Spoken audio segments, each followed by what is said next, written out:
Hello everyone and welcome to another video. Yes, featuring again my newly built Velobuild. The excitement of the new bike is something different, and at the same time in this video I'm going to give you the overview of what's working really well on the new bike, what's not working that well yet, and also give you full costing of the whole operation, trying to answer the question, of course, that most of you will have right now, if the process is worth or not.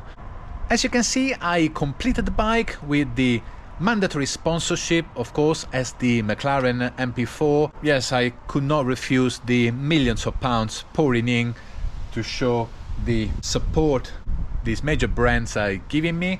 And let me start straight away from the Goodyear Eagle F1. I fitted this one mostly because, of course, McLaren had the same brand, but they're working well. I'm quite happy with the grip, good confidence even on the wet roads, comparable rolling resistance to the GP5000 I'm using on the Canyon. Didn't have a puncture, touch wood, and so far they are performing extremely well.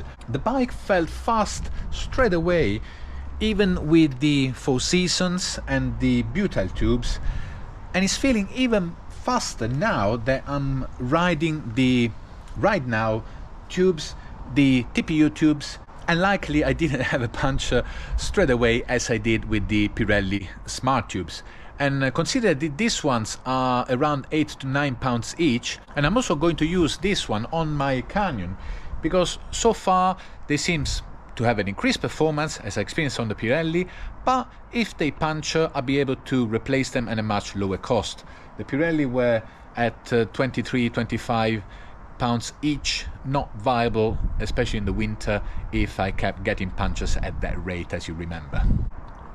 I always been skeptical about the benefit or the amount of benefit that you can get from an aerodynamic bike compared to the standard bike, because I believe that overall is the body position that creates the most resistance to the air. But I have to say these bikes feel faster on a straight, that feels much slippery through the air, are definitely tangible.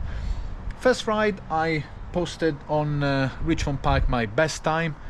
Could be a coincidence maybe, but at the same time the bike feels that it wants to ride faster than the Canyon, especially on a flat surface.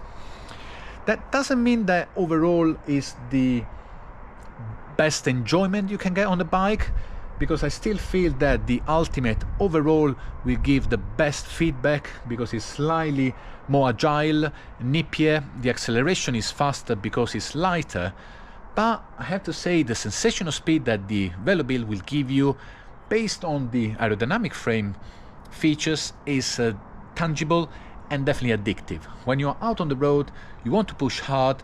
When you go over the 35-40 kilometers, it seems that the bike wants more and pushes you to go even faster. That's of course as long as you can push the thousands of watts like yours truly. I wish. But the main question is, of course, was it worth it? So I do have a list of the costing that involved the bike build, and I'm going to share this with you, making sure that my wife is not around to hear it.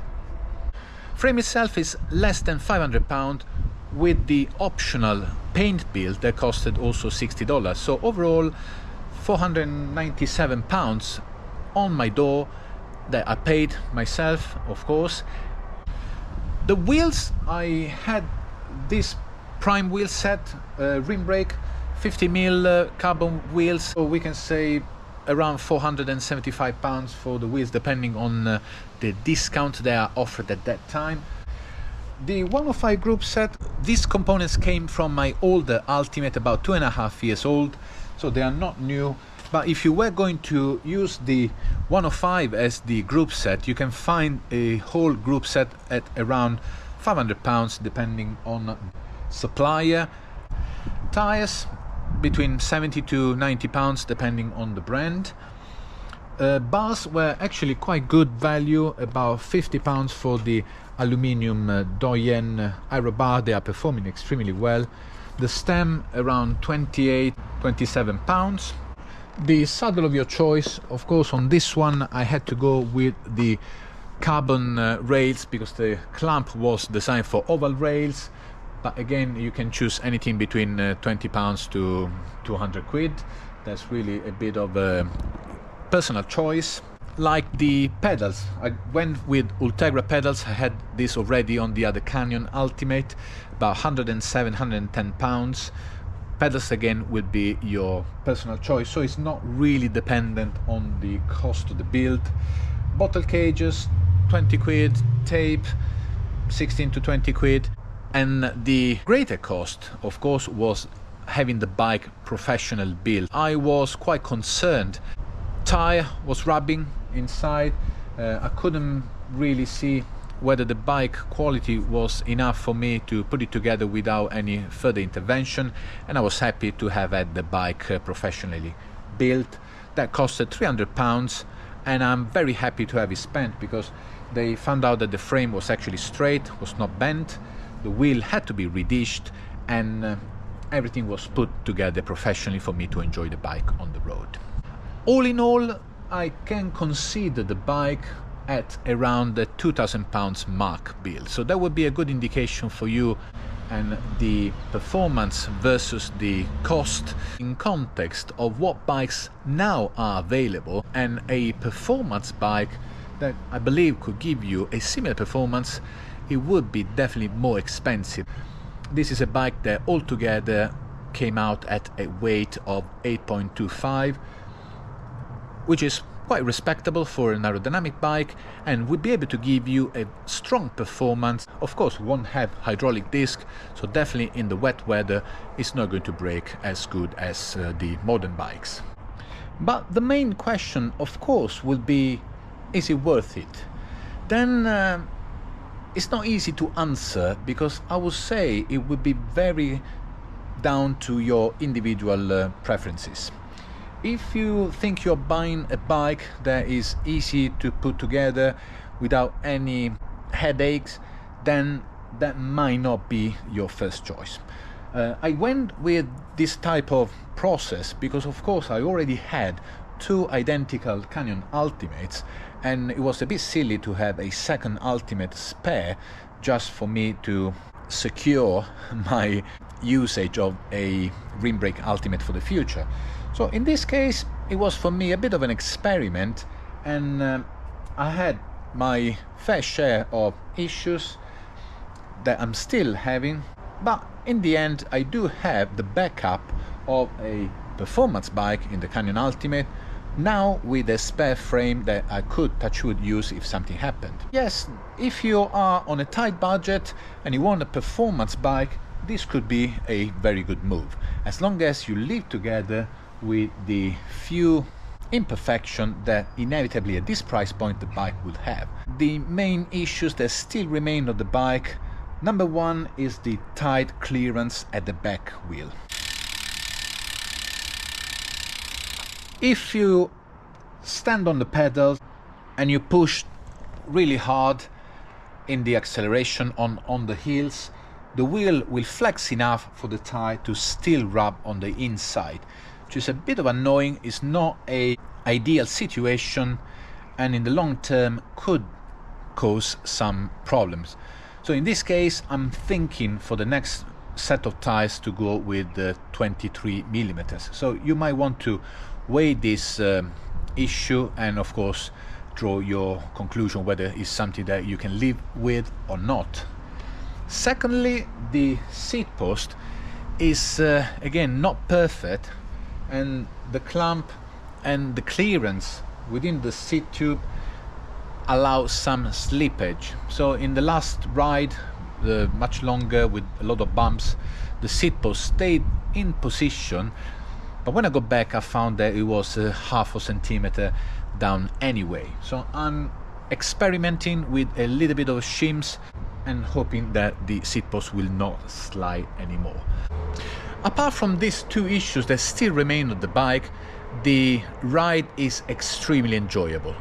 Very stable on the descent. I hit about 70 kilometers an hour, around slightly more than 40 miles an hour. Very stable, confidence, in the way the bike handles, and it can also climb reasonably well. I was expecting a much slower pace on the hills, and I found that the disadvantage of the higher weight comparing to the Canyon Ultimate was only coming out on the steepest section on the gradient, because the bike still retains the snappiness in the acceleration, not as much as the Ultimate, but enough for you to enjoy overall the ride, and it doesn't feel lethargic at all. So in conclusion, the process was not as smooth as I thought, but still enjoyable for me, because at the end I'd be able to have a performance bike at a very convenient price overall. I can only imagine what this bike could be if it were built by Specialized again, with maybe direct mount rim brakes, let's say a basic Venge that Specialized could reintroduce in the marketplace, maybe at a higher price with a higher grade carbon production, let's say 3,000 to 4,000 pounds. It could go even at lower weight and it would be an absolute weapon. Was it worth it? Then I have to say yes, in my circumstances. If you were going to choose your first bike, then I'm not that sure. I will suggest you to go for something a bit more reliable. Canyon would have been my choice if the Canyon Ultimate rim brake was still offered. That would be a fantastic value at £1,700 for the built Canyon. So if you were going to be your first bike, question mark. And of course, if you live in the UK, having a single bike, then maybe you want to go disc brakes to use the bike when the weather is not great, which is always. However, if you plan to have multiple bikes and find the right balance, it might be a great choice. So for example, in my situation, I got a aluminium bike to go to work with discs, two bikes with different characteristics to use in different performance environment. Let me know in the comments if you think that this was a good move or not. I would love to hear your feedback.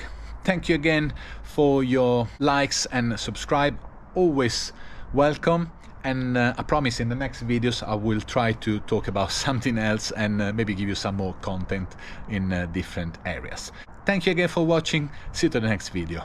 Ciao.